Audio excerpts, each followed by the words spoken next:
Good morning, everyone. Welcome you all in this science class. I am Kavita Gupta, your science teacher, and today we will continue our chapter Windstorms and Cyclones. And our today's topic is how a thunderstorm becomes a cyclone. Okay, हमने last videos के अंदर अभी तक ये देखा है कि air के बारे में हमने पढ़ा था, किस तरीके से विंड्स बनती हैं, एयर कैसे प्रेशर डालती है और हाई प्रेशर एरिया से हमेशा लो प्रेशर एरिया की तरफ एयर मूव करती है। ओके, और थंडरस्टॉर्म्स के बारे में भी हम पढ़ चुके थे। लाइटनिंग के साथ जो तेज क्या होती है, रेन होती है ना, वो थंडरस्टॉर्म कहलाती है।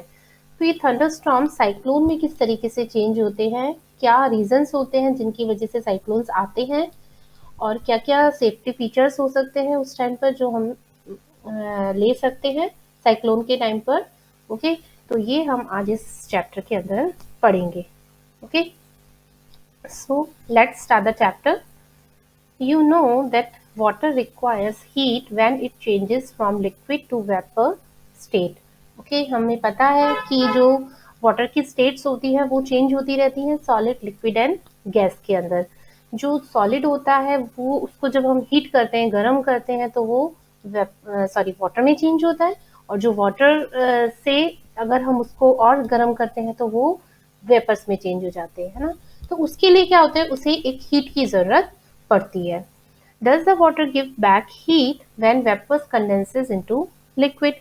Okay, means vaporization के टाइम क्या होती है, हीट रिक्वायर होती है, मीन्स लिक्विड वाटर में चेंज हो रहा है। बट क्या जब वेपर्स वापस लिक्विड के अंदर चेंज होती है, कंडेंसेशन जो प्रोसेस होता है, पढ़ा है ना हमने, कंडेंसेशन में जो स्टीम होती है, गैस होती है, वो वापस लिक्विड में चेंज हो जाती है। ठीक है, तो उस टाइम क्या हीट रिलीज होती है ना, कि मीन्स वेपोराइजेशन के अंदर अगर हीट एब्जॉर्ब हो रही है तो क्या कंडेंसेशन के अंदर हीट रिलीज होती है? Yes. Okay, can you recall any experience to support this?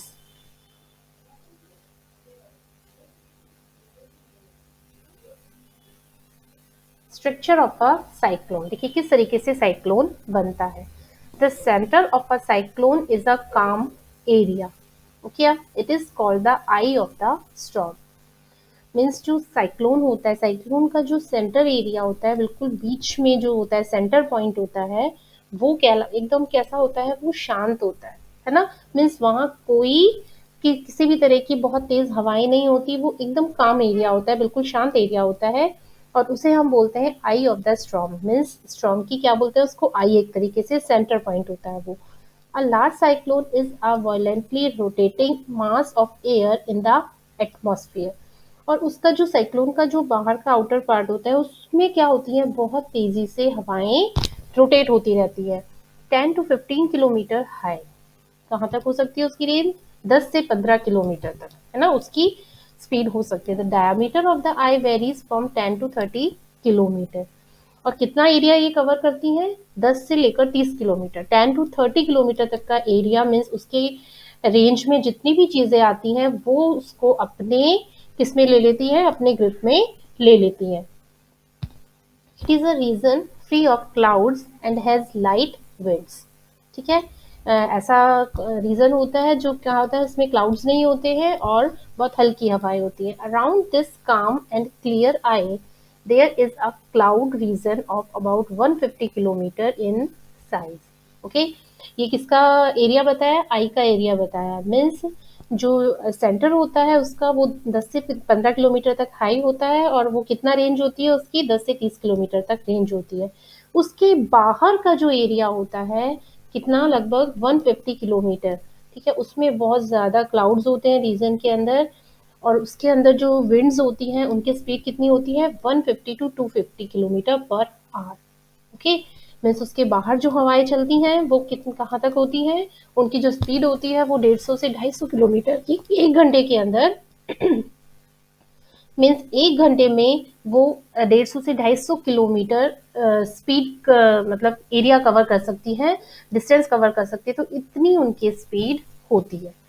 ठीक है, समझ में आ रहा है ये कि जो साइक्लोन होता है, साइक्लोन का जो सेंटर पॉइंट होता है वो एकदम काम एरिया होता है ना। और वो उसका डायमीटर कितना होता है? 10 to 30 किलोमीटर तक का जो एरिया होता है वो एकदम शांत होता है। ओके, और लेकिन उसके बाहर जो एरिया होता है, उसके बाहर जो आउटर होता है, जहाँ हवाएं कितनी होती हैं, 150 से 250 किलोमीटर पर आवर की स्पीड से विंड्स चलती हैं, और करीब 150 किलोमीटर उसका एरिया होता है। Okay, and thick clouds with heavy rain, और वहाँ बहुत ज़्यादा क्या होते हैं, थिक क्लाउड्स होते हैं, बहुत तेज रेन होती है।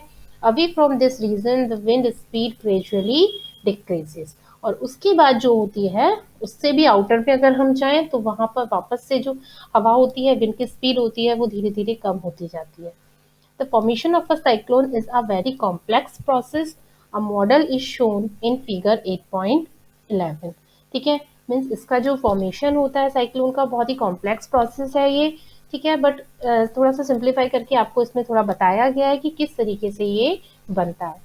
देखिए क्या होता है, before cloud formation, water takes up heat from the atmosphere to to change into vapor। ठीक है, क्लाउड फॉर्मेशन से पहले क्या होता है, तो वाटर जो होता है वो क्या करता है, टेक्स अप हीट, एटमॉस्फेयर से बहुत सारी जो हीट लेकर किस में चेंज हो जाते हैं, वेपर्स में चेंज हो जाते हैं। वेपोराइजेशन का जो प्रोसेस होता है हमने पढ़ा है, वाटर साइकिल के अंदर जब क्लाउड्स बनते हैं उससे पहले सबसे पहले फर्स्ट जो प्रोसेस होता है वो क्या होता है, वेपोराइजेशन होता है। सी और ओशियंस का जो वाटर होता है वो वेपर्स के थ्रू कहाँ चला जाता है, ऊपर जाता है, जहाँ फिर वो क्लाउड्स बनते हैं। ठीक है, when water vapours changes back to liquid form as rain drops, but ऊपर जाके क्या बन जाते हैं, क्लाउड्स बन जाते हैं वो जब, लेकिन जो क्लाउड्स होते हैं, वेपर्स होती हैं, वो धीरे धीरे ठंडी होती हैं, कंडेंसेशन होता है, वापस वो किस में चेंज हो जाती है, वाटर ड्रॉप्स में चेंज हो जाती है, और वो ही रेन ड्रॉप्स बनकर नीचे गिरती है। ठीक है, तो ये जो प्रोसेस होता है जिसमें जो वेपर्स होती हैं वापस लिक्विड के अंदर चेंज होती हैं, तो इस प्रोसेस में बहुत सारी हीट क्या होती है, जनरेट होती है, मीन्स बहुत सारी हीट एटमॉस्फेयर के अंदर आ जाती है। This heat is release to the atmosphere, है ना, तो ये जो हीट है वो एटमॉस्फेयर में रिलीज हो जाती है। The heat release to the atmosphere warms the air around. ठीक है, और जो ये हीट रिलीज होती है, इससे जो एटमॉस्फेयर है उसके जो आसपास की जो हवाएं होती हैं वो कैसी हो जाती हैं, बहुत गर्म हो जाती हैं। The air tends to rise and causes a drop in pressure. ठीक है, वो कैसी होती है, एयर, हवाएं गर्म हो जाती हैं, और गर्म होने के बाद कहाँ बढ़ती हैं, ऊपर की तरफ बढ़ती है। Okay, more air rushes to the centre of the storm, जिससे जो centre of the storm means जो हवाएं चलती हैं, बहुत तेजी से वो हवाएं ऊपर की तरफ जाती हैं।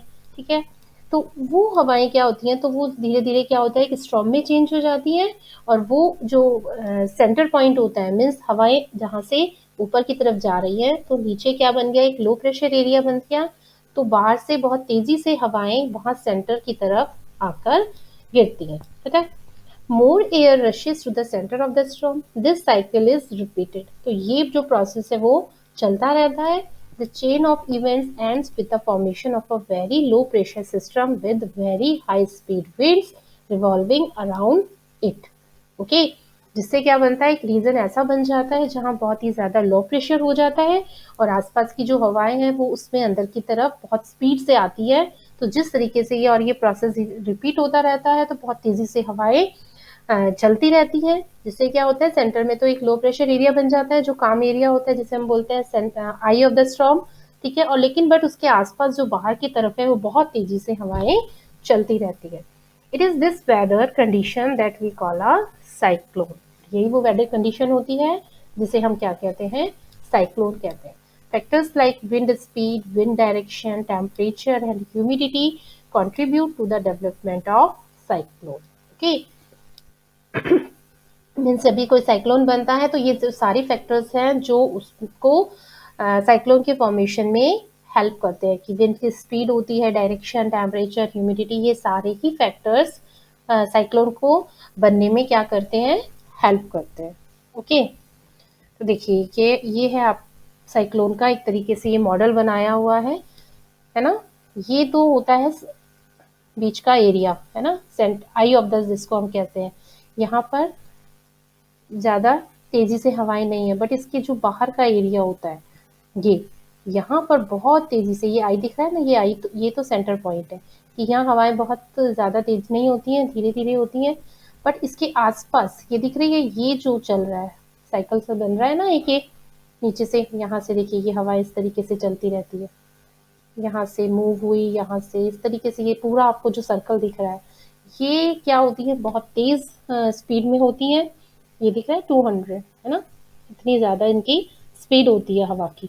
तो इस तरीके से इसकी चारों तरफ एक ये बन जाता है पूरा, और यहाँ से ये हवाएं इस तरीके से चलती हैं और ये पूरा किस में चेंज हो जाती हैं, साइक्लोन में चेंज हो जाती हैं।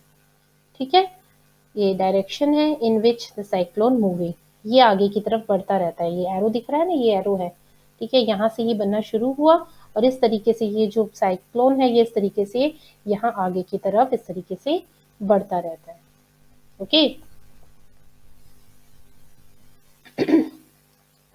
Now destruction caused by cyclone mean cyclone से क्या क्या हार्मफुल इफेक्ट्स हो सकते हैं, क्या क्या विनाश, किस तरीके से विनाशकारी हो सकता है। देखिए, cyclones can be very destructive, cyclone बहुत ज़्यादा डिस्ट्रक्टिव होता है, विनाशकारी होता है। Strong winds push water towards the shore even if the storm is hundreds of kilometres away. जो इतनी तेज जो हवाएं होती हैं वो क्या करती है, जो वाटर होता है ओशियंस के अंदर उसको शोर की तरफ में, किनारों की तरफ क्या करती हैं, वाटर को पुश करती है, जिससे आसपास के जो रेजिडेंशियल एरिया होता है जहाँ लोग रहते हैं वहाँ पानी क्या चला, वहाँ पर चला जाता है। ठीक है, तो जो मीन्स किनारे के आसपास जो भी लोग रहते हैं तो वो पानी उनके घरों तक भी चला जाता है और वहां जाके उन लोगों को बहुत ही ज्यादा प्रॉब्लम्स हो सकती है। These are the first indications of an approaching cyclone. ठीक है, मीन्स वो पानी आने लगता है, ये क्या है, साइक्लोन का एक तरीके से इंडिकेशन है कि अब साइक्लोन आने वाला है। The water waves produced by the winds are so powerful that a person cannot overcome them. Okay, तो ये जो हवाएं होती हैं वो इतनी तेजी से चलती हैं, वाटर वेव्स उनसे इतनी तेजी से वाटर वेव्स प्रोड्यूस होती हैं कि एक पर्सन उसके अंदर से इजीली नहीं निकल सकता। एक बार अगर उसकी चपेट में कोई आ गया तो वो क्या होता है, उसको अपने अंदर ही पूरा ले लेती है। पर्सन ही नहीं, कोई भी बिल्डिंग है, कोई भी एनिमल्स है, प्लांट्स है, मतलब कोई भी उस साइक्लोन के अंदर, एरिया के अंदर आ गया तो वो उसको पूरा अपने अंदर ले लेती है। The low pressure in the eye lifts water surface in the center. The rising water may be as high as 3 to 12 meters. Okay, इतना हाई हो सकता है। It appears like a water wall moving towards the shore. और इस तरीके से लगता है कि जो वाटर की क्या एक तरीके से दीवार है, मीन्स बहुत हाई की हाइट हो जाती है वाटर की और वो शोर की तरफ, किनारों की तरफ बढ़ता रहता है। As a result, the sea water enters the low-lying coastal areas. जो नीचे जो लोग रहते हैं कोस्टल एरियाज में वहां पर, causing severe loss of life and property. ठीक है, इससे बहुत ज़्यादा लाइफ को, ह्यूमंस को और प्रॉपर्टी को बहुत ज़्यादा नुकसान पहुंचाता है। It also reduces the fertility of the soil. और इससे जो सॉइल की फर्टिलिटी है वो भी बहुत ज़्यादा इफेक्ट होती है, बहुत कम हो जाती है। Continuous heavy rainfall may further worsen the flood situations, और बहुत ज़्यादा रेनफॉल होता है तो उससे क्या हो सकता है, कंटिन्यूस बहुत रेनफॉल रहा तो उससे बाढ़ आने की भी संभावना हो जाती है। High speed winds accompanying a cyclone can damage houses, telephones and other communication systems, trees etcetera, causing ट्रेमेंडस loss of life and property. ठीक है, बहुत ज़्यादा, ट्रेमेंडस मीन्स बहुत ही ज़्यादा, जितना हम अनुमान भी नहीं लगा सकते उससे ज़्यादा प्रॉपर्टी को, लाइफ को, प्लांट्स लाइफ को, हर किसी को बहुत ज़्यादा नुकसान उससे पहुंचता है। Okay, cyclone is known by different names in different parts of the world. ठीक है, साइक्लोन तो एक कॉमन नेम है लेकिन जो कंट्री के अलग अलग पार्ट्स में इसको अलग अलग नाम से जाना जाता है। It is called a hurricane in the American continent. America जो कॉन्टिनेंट है वहां पर हम इस साइक्लोन को क्या कहते हैं, हरिकेन कहते हैं। And Philippines and Japan it is called a typhoon. और वहां पर क्या अपनी अपनी लैंग्वेज में वहां पर इसके अलग अलग नाम हो सकते हैं। ठीक है, अमेरिकन क्या बोलते हैं, उसको हरिकेन बोलते हैं, और जापान में उसको टाइफून बोला जाता है, हमारे यहाँ इसको साइक्लोन बोला जाता है। ओके, तो इस तरीके से क्या होते हैं, ये साइक्लोन्स बनते हैं। ठीक है, नेक्स्ट है इसके अंदर आपका the diameter of a tornado. Tornado भी होते हैं, टॉर्नेडोज चलिए हम ये नेक्स्ट वीडियो के अंदर पढ़ेंगे। ओके, नेक्स्ट है हमारा टॉर्नेडोज, ये क्या होते हैं, किस तरीके से बनते हैं, क्या होता है, ये मैं आपको नेक्स्ट वीडियो के अंदर पढ़ाऊंगी। अभी हमने यहाँ साइक्लोन फॉर्मेशन पढ़ा है, किस तरीके से इससे हार्मफुल इफेक्ट्स होते हैं, तो एक बार इसको अच्छे से अपनी बुक में से रीड कर लेना। Okay, so we will meet again in the next video with the topic tornadoes. Okay, so till then, goodbye and take care.